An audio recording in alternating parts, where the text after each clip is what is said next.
Hi everyone, it's Jillian and welcome to a very special episode of The Sexy Survivor, the place where we discuss all things ageless and elegant and help you find your beautiful self. Today we have a very special guest with us, the beautiful Carmen. Oh my gosh, we love you. We're so happy to have you. Carmen has been fighting, going through her journey with breast cancer for 5 years now. Yes. She is so graceful, she is so powerful, her positivity is just, it's infectious. We love her. So when we asked Carmen to join us today so we could do a tutorial for those of you who are living with this on the daily, she said yes right away. So we thank you for that. You're welcome. And I can't wait to paint this face. Yay! So let's get started. So one of the most important things to remember is to put on your SPF. Never leave the house without it. We already have it on Carmen. She's already been hydrated with a fantastic organic oil, and we are going to get started. So Carmen has absolutely gorgeous, flawless skin. So before we even address any darkness around the eye, we want to lay down a very soft, sheer layer of foundation so we know exactly where the shadows are. So because Carmen chooses to go without her wig, which I absolutely love, what you want to do is make sure, we have to take a little extra time to make sure everything is blended around the edges, around the ears, down into the neck.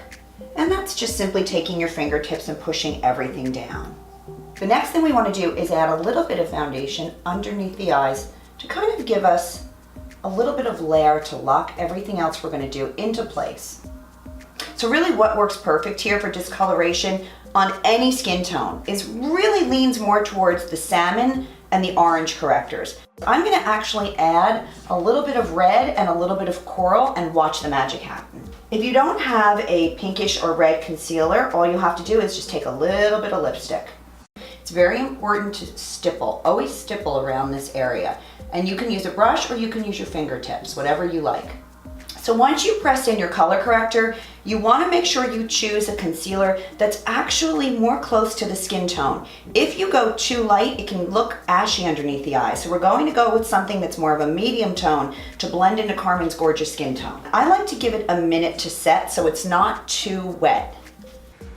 So once you've done all your blending, I just want you to take a very light face powder, and I mean light, micro milled. Take a fluffy brush and ever so lightly, just dust it over the under eye, and I mean lightly, but that will help lock it into place. Now I just want to take a matte bronzer and give structure to Carmen's beautiful face. So we're going to start just a little back on the cheekbone, but remember, because there's no hair here to hide behind, everything has to be blended. So little circular motions. And we're going for a very natural look. We're not trying to do anything heavy. Now, one of the things I like to do once we've given a little structure to the face is to take actually something with a little bit of radiance to it and just take a big brush and put it on all over. Now, once you get your base completely done, including color and concealer, you can always take a nice fluffy brush and just go back over the edges to make sure everything is blended in perfectly.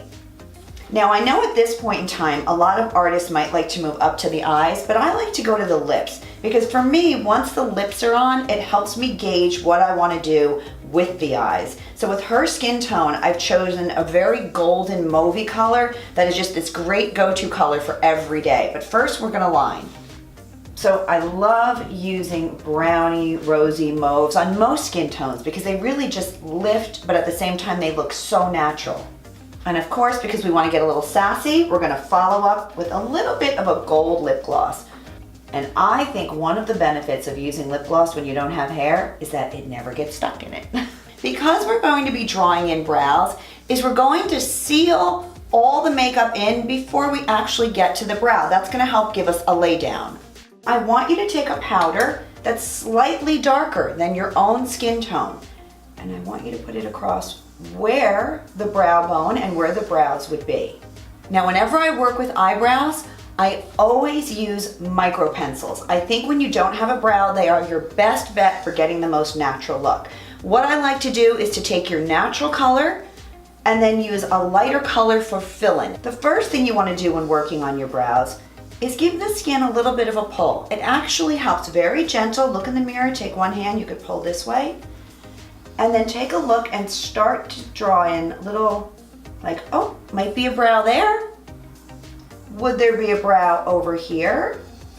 Maybe here, maybe here. Look how we're starting to just start to put little strokes in.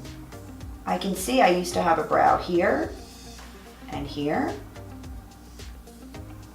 And before you know it, it starts to take shape of what your brow would look like. Remember, natural brows are not perfect, so they shouldn't be perfect. And you can always remove what isn't working. Gentle strokes, gentle strokes.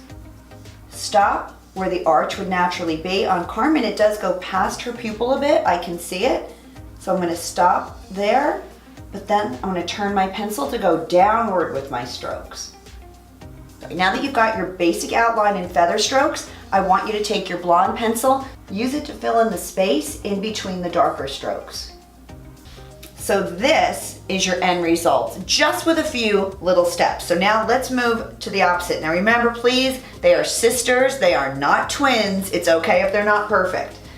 So now that we've done that, let's move on to Carmen's gorgeous, gorgeous eyes. Now, here's the thing. Carmen has a darkness on her lid. Could you close for a second? Thank you.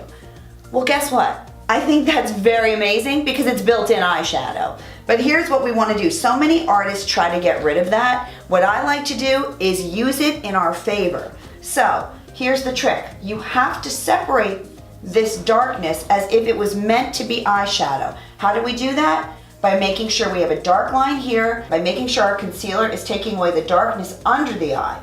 It's so simple. So first we want to use a black eyeliner and go right across where the lash line is.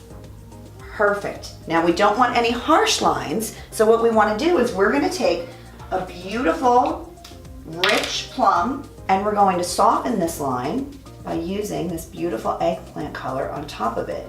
Now when you look at it like this, that completely looks like eyeshadow, and what I want to do is just take a color that's actually similar to Carmen's darkness on her lid and just sweep it across.